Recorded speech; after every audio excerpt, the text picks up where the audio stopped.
부부로 지내고 있었습니다. 그런데 결혼 4년 만에 어렵게 임신한 첫 아이를 지난 금요일에 유산하게 되었습니다. 제가 병원에 갔을 땐 이미 아이의 심장이 멎은 상태라 손을 써보지도 못하고 뱃속에서 17주간 품은 아이를 떠나보내야 했습니다.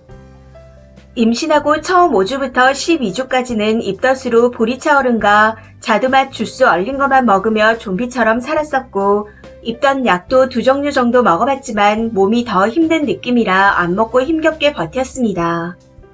그렇게 버티다 보니 몸무게가 8kg 가까이 빠졌었는데 어느 순간부터 조금씩 먹어지더니 입덧도 괜찮아지기 시작하더군요. 남편도 저도 2년 전부터 아이를 원했었는데 생각처럼 찾아와주지 않아 힘들게 임신을 한 거라 더 기쁘고 행복했습니다. 그런데 문제는 제가 임신 전부터 쭉 일을 하고 있었는데 올해 들어 재택근무를 하게 되면서 시작되었습니다.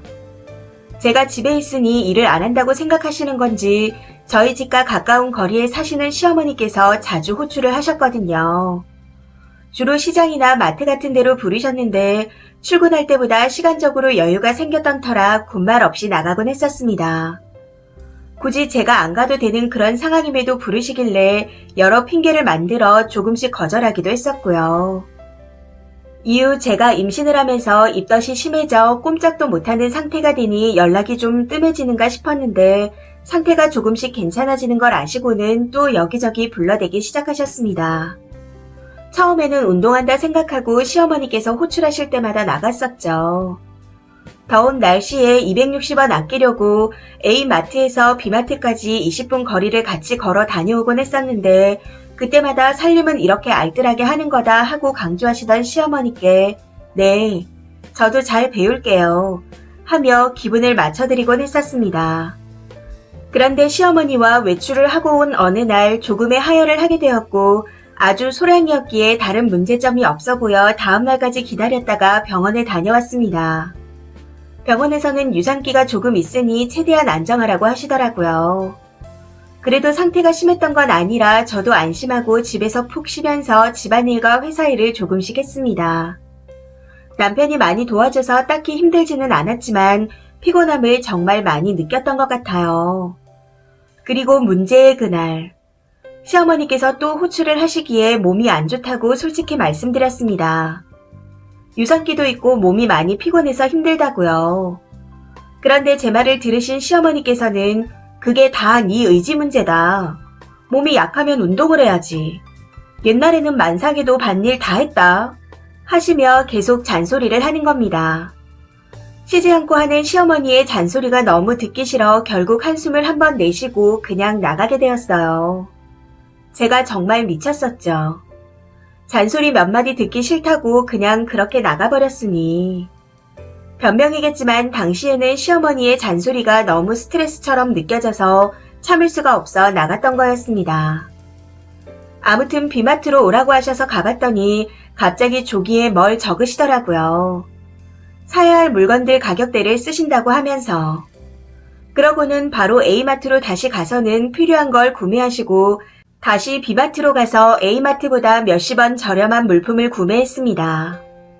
그런 과정에서 시어머니께서는 엄청 뿌듯해하시며 봐라, 이렇게 아껴가며 장 보면 얼마나 좋냐. 한 푼이라도 아껴야 나중에 잘 살 수 있는 거다 하고 말씀하시는데 저는 온몸에서 식은땀이 줄줄 나고 어지럽고 너무 힘이 들어 빨리 집에 가고 싶다는 생각밖에 들지 않았습니다. 그렇게 그날이 지나가고 다음날 배뭉침이 조금씩 오기 시작했고 전보다 조금 더 많은 양의 하혈을 하더군요. 그 길로 바로 병원에 찾아가 링거를 맞았고 좀 쉬다가 집으로 오게 되었습니다. 크게 문제는 없어 보이지만 유산기가 조금 보이니 되도록 움직이지 말라는 선생님의 말씀을 듣고 하루 종일 침대에 누워 있었는데 그날 밤부터 배뭉침이 심해지면서 조금씩 아프기 시작하는 겁니다. 이후 최대한 움직이지 않기 위해 계속해서 누워 있었죠. 그런데 다음날 아침 잠시 화장실에 들렀을 때 노란색 물 같은 게 조금씩 흘러내리면서 하혈을 하기 시작하는 겁니다. 곧바로 남편을 불러 병원으로 갔었는데 한참 동안 초음파를 보시던 의사 선생님께서 양수가 많이 빠진 상태이고 아이 심장이 뛰지 않는다 하고 말씀하시는 겁니다. 네, 아이가 그냥 그대로 가버린 거였습니다. 그 말을 듣는데 눈물이 왈칵 쏟아지면서 아무것도 생각할 수가 없더군요. 어떻게 지나가는지도 모를 시간들을 보내며 그렇게 수술을 진행했습니다. 약을 써서 7시간 정도 진통을 한 뒤 마취를 했고 눈을 떠보니 병실이었습니다. 병실에서 계속 울다가 기절하듯 잠이 들었던 것 같네요. 아무튼 그렇게 몸을 추스리고 퇴원해서 집으로 들어갔는데 시어머니께서 국을 끓이고 계시더군요. 그런 시어머니를 보고 있자니 순간적으로 너무 화가 나서 표정이 굳어졌고 인사도 안 드리고 방으로 들어가 버렸습니다. 그런데 왜 그런지 모르겠지만 갑자기 우라통이 터지면서 이 모든 게 어머님 때문이다 하는 생각밖에 안 들더라고요. 그런 생각이 들자마자 바로 거실로 뛰어가 시어머니께 국 끓이셔도 먹을 사람 없으니 당장 가셨으면 좋겠다. 유산기 있다고 그렇게 말씀드렸는데 듣기는 하셨냐. 형님한테도 그러실 거냐. 내가 며느리이고 집에서 일한다고 하니 논다고 생각해서 그렇게 매일 불러내신 거 아니냐. 어머님 때문에 유산한 거나 마찬가지인데 그걸 내가 먹으라고 끓이시는 거냐. 그냥 아들이 굶을까봐 끓이시는 거 아니냐. 하고 정말 쉴 틈 없이 쏘아 붙였습니다. 너무 흥분한 상태라 다 기억이 나진 않지만 대충 저런 말들을 했던 것 같아요. 제 말에 시어머니께서는 기함을 하시며 뭐 이런 게 다 있냐. 세상 천지 지 뱃속에 애 하나 제대로 못 품은 게 지금 어디서 누구를 탓하냐. 원래 이렇게 못 배워먹은 애였냐. 진짜 기가 막힌다. 내가 이 꼴 보자고 며느리 시종들러 온 줄 아냐. 하고 말씀하시는데 그 뒤로는 기억이 잘 나지 않습니다. 현재 시어머니께서는 늙으면 죽어야지 하는 말을 연발하며 식음을 전폐하고 계신다는데 그게 제 탓이라네요. 형님이요. 웃긴 건 저희 시어머니 이제 62이십니다. 아무튼 형님은 옳게 마음을 모르는 건 아니지만 그래도 사과는 해달라. 안 보고 살 거 아니지 않냐. 하고 말씀하시는데 저는 그냥 이대로 안 보고 살고 싶어요. 그게 안 되면 이혼하겠습니다. 하고 질러버리고는 전화를 끊어버렸습니다. 그런데 그 뒤 장문의 카톡으로 제가 죽을 죄를 지은 거나 마찬가지이니 고집 부리지 말고 싹싹 빌어라 하고 보내오셨네요. 사람이 만만해 보이냐고 하면서요.